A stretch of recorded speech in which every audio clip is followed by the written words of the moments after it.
বন্ধুরা আশা করি সবাই ভালো আছেন। আমিও ভালো আছি। বন্ধুরা দেখতে পাচ্ছেন দারুণ সুস্বাদু ২ টা রেসিপি। একটা হচ্ছে ছোলার ডাল দিয়ে মাংসের রেসিপি, আরেকটা ক্রিসপি ফিশ ফ্রাই। মাংস কষা বা আলু দিয়ে মাংসের ঝোল আমরা সবসময়ই খেয়ে থাকি। তবে ব্যতিক্রম কিছু যদি ট্রাই করতে চান, তো ছোলার ডাল দিয়ে মাংসের এই রেসিপিটা ট্রাই করতে পারেন। দারুণ সুস্বাদু এই মাংসের রেসিপিটা আমি প্রেশার কুকারে তৈরি করেছি। যেহেতু প্রেশার কুকারে মাংসের রেসিপিগুলা তৈরি করা সহজ হয় এবং এর টেস্টও কিন্তু অনেক বেশি ভালো লাগে, তাই আমি প্রেশার কুকারে সহজেই এই রেসিপিটা তৈরি করেছি। কিভাবে করে দারুণ সুস্বাদু এই রেসিপিটা আমি বাড়িতে তৈরি করেছি, চলুন তাহলে দেখে নেই। এই রেসিপিটা তৈরি করার জন্য আমি মাংস নিয়েছি। আমি এখানে ১ কেজি পরিমাণ মাংস রেগুলার সাইজ করে কেটে খুব সুন্দর করে ধুয়ে পরিষ্কার করে নিয়েছি। সাধারণত একটু চর্বিযুক্ত এবং হাড়যুক্ত মাংস দিয়ে এই রেসিপিটা তৈরি করলে খেতে কিন্তু বেশি ভালো লাগে। আর নিয়েছি ছোলার ডাল। আমি এখানে ১ পোয়া পরিমাণ ছোলার ডাল ১ ঘন্টা আগে পানিতে সুন্দর করে ধুয়ে ভিজিয়ে রেখেছিলাম। সেই ছোলার ডাল পানি ঝরিয়ে নিয়ে নিয়েছি। আমি যেহেতু প্রেশার কুকারে রান্না করব, তাই ছোলার ডালটা বেশিক্ষণ ভিজিয়ে রাখিনি। আপনারা যদি হাঁড়িতে নরমাল আঁচে সুন্দর করে রান্না করতে চান, তাহলে কিন্তু ছোলার ডালটা বেশি সময় ধরে ভিজাতে হবে। কমপক্ষে ৪ থেকে ৫ ঘন্টা আগে অবশ্যই ভিজিয়ে নিতে হবে। এবার পেঁয়াজ এবং অন্যান্য সকল উপকরণ রেডি করে নেব। আমি এখানে ৬টা মিডিয়াম সাইজের পেঁয়াজ নিয়েছি, ৫টা কাঁচামরিচ, ১০-১২ কোয়া রসুন এবং ৩টা শুকনো মরিচ নিয়েছি। এই পেঁয়াজ খুব সুন্দর করে কুচি করে নেব, রসুন কুচি করে নেব এবং কাঁচামরিচের মাঝখানে এভাবে করে চিড়ে নেব এবং শুকনো মরিচ ফোড়নের জন্য রেখে দেব। এবার চুলায় একটা প্যান দিয়ে দেব এবং এই প্যানের ভেতর দিয়ে দেব 1/2 কাপ পরিমাণ রান্না সয়াবিন তেল। এই তেল গরম হলে এর ভেতরে কুচানো পেঁয়াজ দিয়ে দেব এবং কুচানো পেঁয়াজ দিয়ে খুব সুন্দর করে নেড়েচেড়ে পেঁয়াজ হালকা ব্রাউন কালার করে নেব। পেঁয়াজ যখন হালকা ব্রাউন কালার হয়ে যাবে, তখন এর ভেতরে দিয়ে দেব গোটা গরম মশলা, এলাচ, দারুচিনি, লবঙ্গ ৪-৫টা করে দিয়ে দিলাম এবং 2টা তেজপাতা টুকরো করে দিয়ে দিলাম। দিয়ে দেব আদা বাটা 1 টেবিল চামচ পরিমাণ। রসুন বাটা দিয়ে দেব অর্ধেক টেবিল চামচ। শুকনা মরিচের গুঁড়া দিয়ে দেব অর্ধেক টেবিল চামচ। হলুদের গুঁড়া দিয়ে দেব অর্ধেক টেবিল চামচ। জিরার গুঁড়া দিয়ে দেব 1/4 টেবিল চামচ পরিমাণ। ধনিয়ার গুঁড়া দিয়ে দেব অর্ধেক টেবিল চামচ। লবণ দিয়ে দেব 1 টেবিল চামচ পরিমাণ। এবার এই সকল মশলা খুব সুন্দর করে একটু কষিয়ে নেব। মশলা খুব ভালো করে কষিয়ে নিয়ে এর ভেতরে আমাদের রেডি করে রাখা মাংস দিয়ে দেব এবং মাংস খুব সুন্দর করে নেড়েচেড়ে চুলার ফ্লেম একটু কমিয়ে দিয়ে এবার ঢাকনা দিয়ে ঢেকে সুন্দর করে মাংস কষাতে থাকবো। এভাবে করে ঢাকনা দিয়ে কষাতে থাকলে মাংসের ভেতর থেকে পানি বের হবে এবং মাংস কিন্তু খুব সুন্দর করে কষতে থাকবে। মাংস এভাবে করে ঢাকনা দিয়ে ঢেকে কষার জন্য ছেড়ে দিয়ে এবার মাছের জন্য মশলা রেডি করে নেব। নিয়ে নেব 1 চা চামচ পরিমাণ পেঁয়াজ বাটা। রসুন বাটা দিয়ে দেবো অর্ধেক চা চামচের একটু কম পরিমাণ। আদা বাটা দিয়ে দেবো অর্ধেক চা চামচের একটু কম পরিমাণ। শুকনো মরিচের গুঁড়া দিয়ে দেবো অর্ধেক চা চামচের একটু কম পরিমাণ।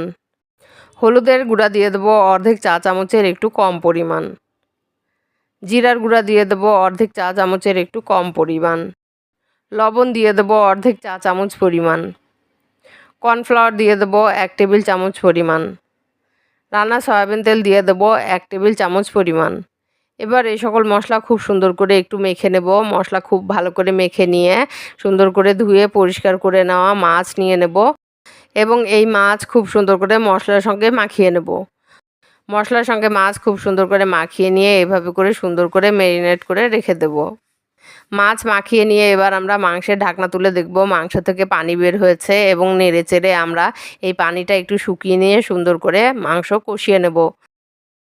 প্রায় 10-12 মিনিট খুব সুন্দর করে মাংস কষানো হলে এর ভেতরে আমাদের রেডি করে রাখা ছোলার ডাল দিয়ে দেব।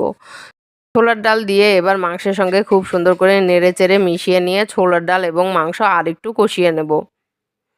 এভাবে করে 5-7 মিনিট আরও সুন্দর করে কষিয়ে নিয়ে এর ভেতরে দিয়ে দেবো পানি। আমি এখানে 1/2 লিটার পরিমাণ পানি দিয়ে দিলাম।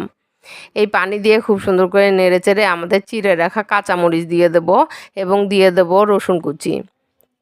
কাঁচামরিচ এবং রসুন কুচি দিয়ে এভাবে করে আপনারা ঢাকনা দিয়ে ঢেকে মাংস এবং ডাল সিদ্ধ করে নিতে পারেন। এক্ষেত্রে একটু সময় বেশি লাগবে, তাই আমি এবার এই সকল উপকরণ একটা প্রেসার কুকারের ভেতর দিয়ে দেব এবং প্রেসার কুকারে 4 থেকে 5টা সিটি তুলে নেব।